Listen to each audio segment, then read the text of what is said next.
है। मैं शुभमिता हाजिर हूँ देश और दुनिया की ताजा तरीन खबरों के साथ। सबसे पहले नजर डालते हैं आज की प्रमुख खबरों पर। घाटशिला में चुनाव प्रचार के हेलीकॉप्टर पार्किंग का भी लगेगा किराया। घाटशिला उपचुनाव भाजपा प्रत्याशी बाबूलाल सोरेन ने किया नामांकन। पूर्व चंपाई सोरेन सहित कई दिग्गज रहे मौजूद। विनय सिंह के नेक्स्ट जेन शोरूम पर एसी का बड़ा फैसला, अब नहीं खुलेगा शोरूम। बिहार चुनाव के पहले चरण में केसारी लाल यादव, मैथिली ठाकुर और कई दिग्गजों ने किया नामांकन। महागठबंधन में दरार, कई सीटों पर कांग्रेस और राजद आमने सामने। गुजरात में नई मंत्रिमंडल ने ली शपथ। ट्रंप और जेलेंस्की की मुलाकात से पहले रूस ने यूक्रेन पर किया भीषण हमला। कपिल शर्मा कैफे पर तीसरी बार फायरिंग, गैंगस्टर गोल्डी ढिल्लों ने ली जिम्मेदारी। ट्रॉफी नहीं लेकिन 100 करोड़ की कमाई से बीसीसीआई ने पाकिस्तान को दिया झटका। शुरुआती गिरावट के बाद बढ़ा शेयर बाजार। अब खबरें विस्तार से। घाटशिला विधानसभा उपचुनाव की तैयारी जोरों पर है। नामांकन अंतिम तिथि 21 अक्टूबर को है, जबकि मतदान 11 नवंबर को होगा। घाटशिला विधानसभा उपचुनाव में इस बार नेताओं की रैलियों और सभाओं के लिए हेलीकॉप्टर उतारने का पूरा इंतजाम जिला प्रशासन की देखरेख में होगा। प्रशासन ने स्पष्ट कर दिया है कि अब राजनीतिक दलों को हेलीपैड बनाने और उसके इस्तेमाल के लिए निर्धारित शुल्क का भुगतान करना होगा। इसके लिए 2 तरह के हेलीपैड बनाए जाएंगे, बैरिकेडिंग वाले और बिना बैरिकेडिंग वाले। बैरिकेडिंग वाले हेलीपैड का शुल्क 35,637 और बिना बैरिकेडिंग वाले का 15,242 तय किया गया है। निजी जमीन पर हेलीपैड के लिए उस जमीन मालिक से एनओसी और सरकारी जमीन पर प्रशासन की अनुमति जरूरी होगी। शुल्क जमा करने के बाद ही उपयोग की अनुमति दी जाएगी। घाटशिला उपचुनाव 2025 को लेकर बीजेपी की ओर से बाबूलाल सोरेन ने अपना नामांकन पत्र दाखिल किया। नामांकन के मौके पर बड़ी संख्या में पार्टी कार्यकर्ता और समर्थन उनके साथ मौजूद रहे। बाबूलाल सोरेन ने नामांकन भरने से पहले समर्थकों के साथ रोड शो भी किया, जिससे माहौल पूरी तरह चुनावी रंग में रंगा नजर आया। बीजेपी कार्यकर्ताओं ने ढोल नगाड़ों और नारों के साथ अपने उम्मीदवार को जोरदार स्वागत किया। नामांकन के दौरान भाजपा के वरिष्ठ नेता पूर्व मुख्यमंत्री चंपाई सोरेन और बाबूलाल मरांडी मौजूद थे। नामांकन के दौरान एनडीए खेमे में जदयू की तरफ से सरयू राय भी मौजूद थे। नामांकन के बाद बाबूलाल सोरेन ने अपनी जीत का दावा किया। वहीं उनके पिता चंपाई सोरेन मीडिया से बात करते हुए कहा कि झारखंड में डेमोग्राफी पूरी तरह बदल चुकी है। झारखंड हाई कोर्ट ने शराब घोटाले में आरोपी ऑटोमोबाइल कारोबारी विनय कुमार सिंह की याचिका खारिज कर दी है। इसके बाद उनके रांची, हजारीबाग और गुमला के नेक्स्ट जेन शोरूम सील ही रहेंगे। सुनवाई में एसीबी ने कहा कि शोरूम खोलने से जांच प्रभावित हो सकती है। कोर्ट ने एसीबी के तर्क को स्वीकार करते हुए विनय सिंह की दलील ठुकरा दी। एसीबी ने 28 सितंबर को विनय सिंह के कई शोरूम सील किए थे। कोर्ट ने साफ किया कि जांच एजेंसी को संपत्ति संबंधित कार्रवाई करने का पूरा अधिकार है और जांच निष्पक्ष रूप से जारी रहेगी।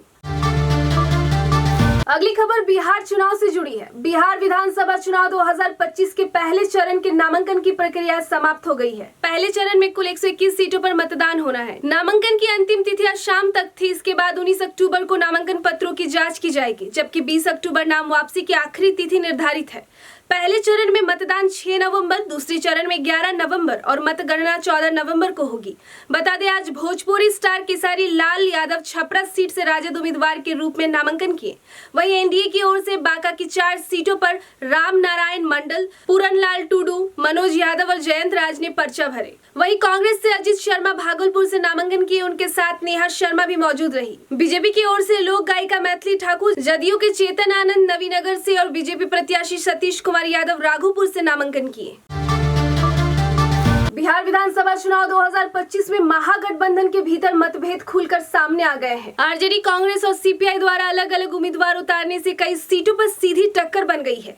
कहलगांव में कांग्रेस के प्रवीण कुशवाहा और आरजेडी के रजनीश यादव, वैशाली में संजीव कुमार बनाम अजय कुशवाहा, जबकि बछवाड़ा में कांग्रेस के गरीब दास और सीपीआई के अवधेश राय आमने सामने हैं। विश्लेषकों का कहना है कि यह आपसी भिड़ंत महागठबंधन के वोट शेयर को प्रभावित कर सकती है। सीट बंटवारे की गड़बड़ी से चुनावी समीकरण जटिल हो गए हैं।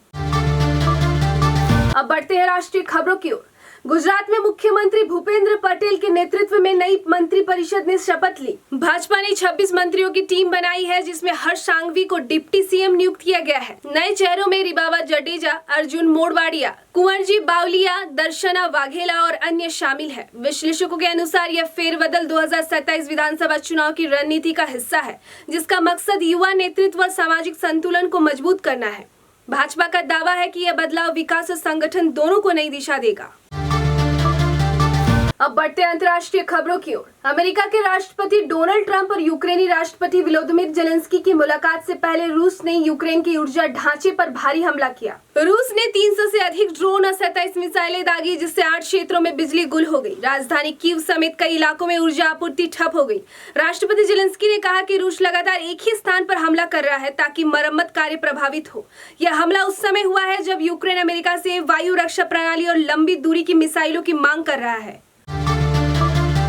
अब आपको लेकर चलते हैं मनोरंजन जगत में। टीवी कॉमेडियन कपिल शर्मा की कनाडा स्थित कैप्स कैफे पर 4 महीने में तीसरी बार फायरिंग हुई। घटना में कोई घायल नहीं हुआ, लेकिन जिम्मेदारी लॉरेंस बिश्नोई गैंग से जुड़े गोल्डे ढिल्लो और कुलदीप सिद्धू ने ली।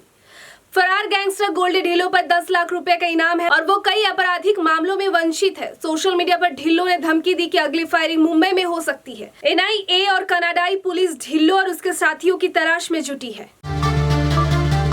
खेल की दुनिया की बात करें तो भारत ने एशिया कप 2025 में पाकिस्तान को हराकर खिताब जीता, लेकिन ट्रॉफी अब तक नहीं मिली है। रिपोर्ट्स के मुताबिक पीसीबी और एसीसी अध्यक्ष मोहसिन नकवी की जिद के कारण ट्रॉफी एसीसी ऑफिस में बंद है। बावजूद इसके बीसीसीआई को टूर्नामेंट से करीब 100 करोड़ रुपए की कमाई हुई।